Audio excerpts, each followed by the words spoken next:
share our unique experiences, and to provide mentorship for those aspiring to pursue a career in medicine. 3 stories to reach one goal. Welcome to MEDnBlack. Hello everybody, my name is Dee Dee. I am from Orlando, Florida. I went to school at the University of Central Florida and I got my degree in biomedical sciences. Afterwards, I went on to pursue a master's, and it wasn't until I took my MCAT 3 times and applied to medical school 3 times that I became a medical student. So here's my story. Okay, so in undergrad, great time. I was in a lot of organizations. I had a lot of leadership opportunities. Unfortunately, I didn't have the time or the chance or the opportunity to do any research. That may have played a role into why I didn't get accepted the first time around, but who knows, only God. But other than that, I completed undergrad. I ended up applying for some master's programs because I didn't really know what to do after not getting accepted the first time around. So I applied to a few master's programs, ended up going to Morehouse School of Medicine to pursue my Master of Science in Medical Sciences. And after completing 1 year of that master's program, I was finally accepted into medical school. And really, that's pretty much it. I know, boring story. I'm so sorry. But during my time in my master's program, I was really blessed and lucky to be able to meet a good community of people. I wasn't expecting to go to this master's program to gain friends or anything. My whole goal was do this master's, get it over with so I can get into medical school. I wasn't trying to waste any more time because it did take 1.5 years before I went to the master's program. And then it only took another extra year before I finally got accepted to medical school. So my main goal was to get in, get out, get accepted to medical school. But like I said, I was introduced to amazing people who have become my lifelong friends and who you all know, Justin and Onyinye, my other co-members of MEDnBlack. So let's see if they have any questions for me.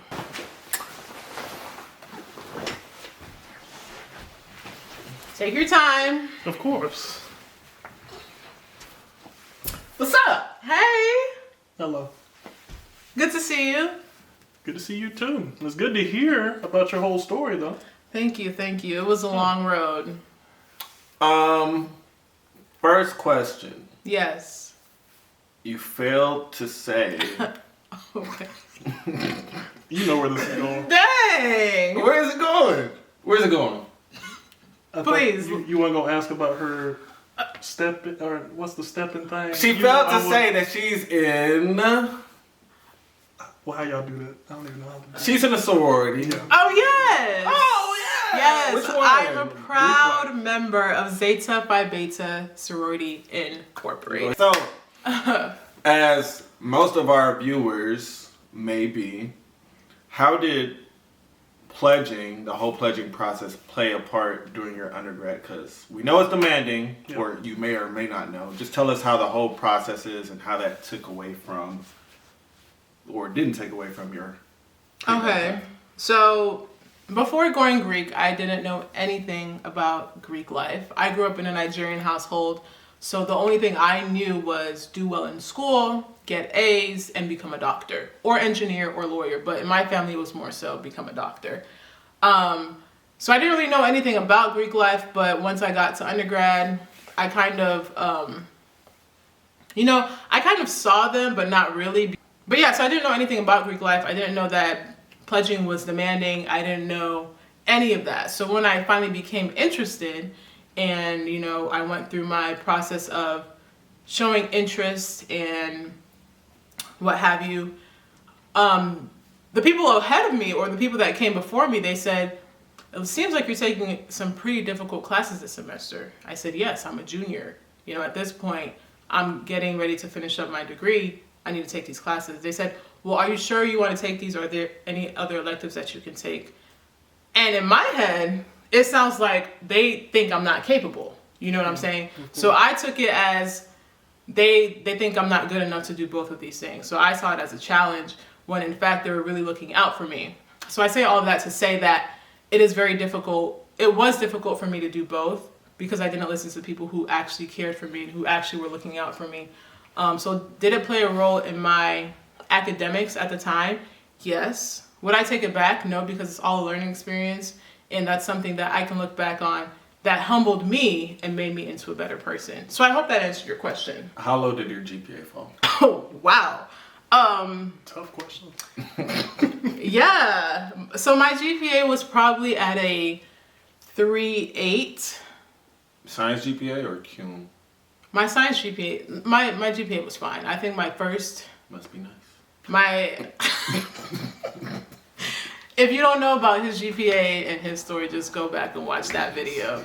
Anyway, so I did pretty well in school. I'm not going to brag or anything, but my only B, I probably had one or two Bs. Only B? Yes. Must be nice. Begging for B's. Goodness. I was begging for please. My first B was in psychology. Oh my god. And that was freshman year because I was like, I don't really like psychology. I had no excuse to get a B. That was an easy class, but whatever. Just because she didn't like it. I just didn't like it. But once I was pledging in junior year, mind you, I was taking neuroanatomy, biochemistry, and 2 other difficult classes. I ended up getting a C in biochem. That was like the end of the world for me and my entire family. Like, that was terrible. But You told them your grades? At that time, they knew my grades. How? I told them. Oh. Because I started off, getting 4 O's. Anyway, I was able to retake it. So I retook biochem and I got an A. But yes, while I was pledging, I did get a C in biochem. So you retook your C? I did. I retook it and I got an A. That's probably a good call. Especially because Okay. biochem is super important for applying to medical school. And then you had to take it again during the master's program, right? Biochem? Mm-hmm. Oh, well, I did the master's program and biochem was part of the curriculum.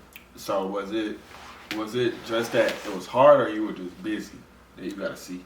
I think it was because I was busy. And I say that because, for one, I don't like biochem at all. Like, it's not one of my favorite subjects. Yeah. However, when I was in the master's program, I didn't find it difficult. And the master's program is a lot more vigorous than undergrad. And yet, I did amazing. Because I had the time to pay attention to it. And I wasn't pledging. She wasn't pledging, but she was pledging for an interview. Okay. Anyway, Lame. so you had a little bit better luck on the MCAT then. Better luck? What were your scores? Yeah, how many times you My took? scores? Give us the good. Oh my gosh. Because Mr. 7 over there, and then I took it 4. How many times you take? I took it 3 times. Okay, So you we're- had better we're luck. neck and neck. You had better luck. Anyway, listen. What?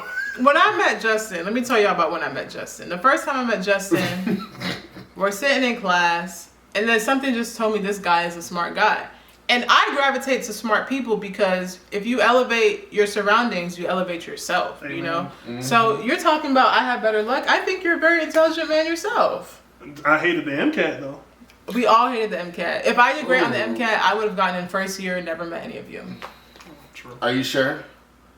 Yes, Are you positive? I'm positive. Okay. So what you get on your MCAT the first time? Dang. Tough questions. I got a 493. Hey. Second time? Why are we asking about all my scores? Listen. What you get your second So time? people want to know. Okay. So Or first, say it like this. yes. Did you ever score above a 500 on any of your MCATs? No, I did not. So, with that being said, MCAT is not everything, guys. MCAT is not everything. A lot of the application is checking the boxes, yes. You need to make sure you have your leadership. You need to make sure you have your shadowing because this is what makes you competitive, right? So let's say you don't have any research. I had no research. That's going to bring me down. However, my personality and me knowing people and getting to know people, having my repertoire, is that the word I'm looking for? I guess. Spell that. Wide. She can't spell, yo. Please. Repertoire. That is what is going to hold me up because they can speak on my behalf and they can speak on my character. You know, my academics also show that I'm qualified.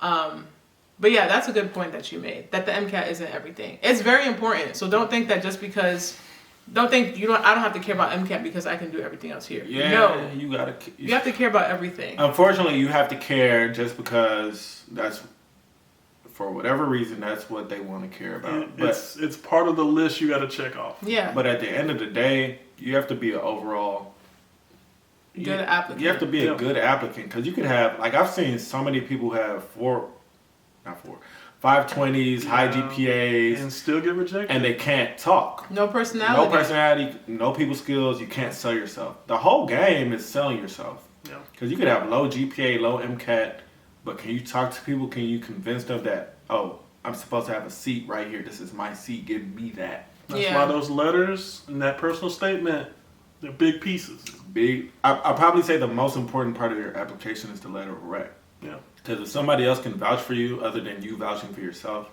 I mean, that would give the admissions committee all the confidence to accept you. Yeah. Now, you could be book smart, but if you're not people smart, you can't really be in the workforce. Don't forget, all physicians are also people. Yeah. And we have to talk to people at the end of the day. Yeah. We're in the customer service business, whether you like it or not. So, yes. What else? No other questions? What else are we going to ask this girl? Okay. How did it feel to get in after your first year? So we all applied. We all interviewed. Me and Didi actually interviewed our first year together. We're in the same interview group. Yeah. I was waitlisted after. Give us that whole rundown of you. You were never waitlisted, were you? Give us, you know that process. She was never waitlisted. But give us that whole timeline of. I'm not good at timelines. Okay. We interviewed March 6th. Okay. He knows all March the dates. 6th, right? Because I'll never forget it. And then that's so okay. Yeah. So we interviewed March 6th, and then the next week was literally COVID. Because we were sent home for everything shut down. Yeah. I went home, so we all started doing classes virtually.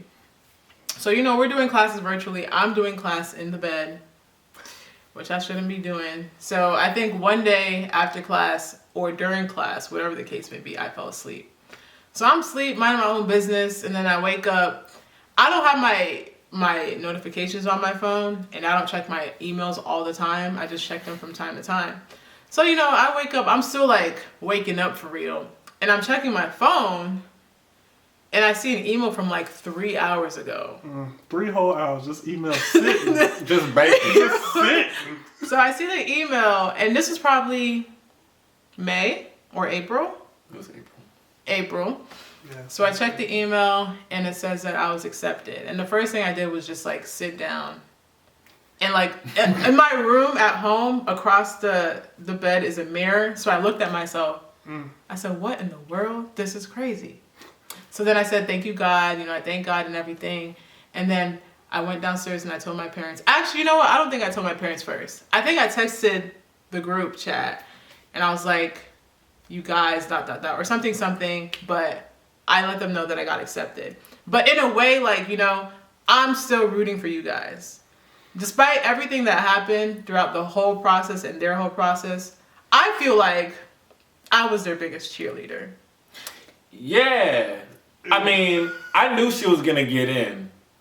So I was like, okay, she got in. All right, ours is coming soon. Ours is coming. We had full faith we were all going to get in. Yeah. Like, it was... in my head, there was no way I was doing this alone. Because we were like, we would walk the hallways. We'll always be together. People will know us. Yeah. We were in everybody's faces that we needed to be in their face. There was nobody on campus that knew me that didn't know them, and vice versa. Yeah. We went everywhere together. We did everything together. So that's how that happened, and kept rooting for them, kept sticking together, and then they went ahead and did their second year. I still kept rooting for them. We were all still rooting for each other. But yeah, that's basically how that happened. I got my acceptance. I was really excited. I told my dad, and it's funny because my dad said, well, I'm very happy you got in because you weren't going to do that second year. Oh, okay. Wow. So, you haven't mentioned this.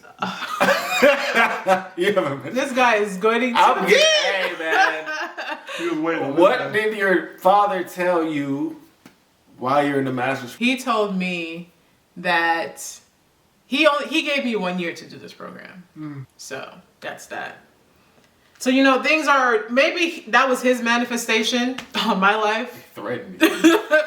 But yeah, that's really what happened. And I say that to say, like, in my family, there's a lot of tough love. Well, now it's kind of more, there's just love. But growing up, there was a lot of tough love. And I think that made me a better person. I know there's a lot of people that say a lot of different things about African households or Caribbean households or Black households, whatever it may be. But from my experience, as hard as it was, it really just prepared me for the real world. Because if you can handle anything in your household, the world out there is crazy. So you need that toughening up in your life. And I think my father did an excellent job of doing that. Yeah. The world is not peaches and cream, so Nope. medicine is even not peachier and creamier. So, the thing with Nigerian parents, they We're gonna skip over this. they mean well, but sometimes the execution may not be as, sensitive as you may want it. Yeah. Only because of their upbringing, but they mean well. They at mean the end well. of the day. So, Because now you won't hear my father stop talking about the fact that his daughter's in medical yeah, school. my daughter is going to be a doctor. Doctor. So it's good, and I like to have, it's like motivation for me to not give up. Although, you need to have that motivation from within, but having it from around you is also good, because that extra support for those times when you're down and you're really just frustrated, you need that, knowing that other people really want you to succeed. But So, you were never forced into pursuing medicine, were you? luckily, no. And that's another thing that I always say, that both me and my parents are both very lucky that we both want the same for my life. Because if I wanted to become a photographer or a musician, or if I wanted to do like something else with my life and they didn't agree with it, it would have been hard for all of us. Luckily, we are over that little boundary, and we all want for me to become a physician. Thank goodness. Hey, We made it. we made it. So, 30 seconds. Advice, revelations, give it to them. 3. I'll count in my head. I can't even find it no You more. can't count. Oh my gosh. I can't count. Respiratory physiology. All right, just go. We can't count All right. no more. So my piece of advice is always remember your personal why. There will be people around you who will bring you up and also try to tear you down.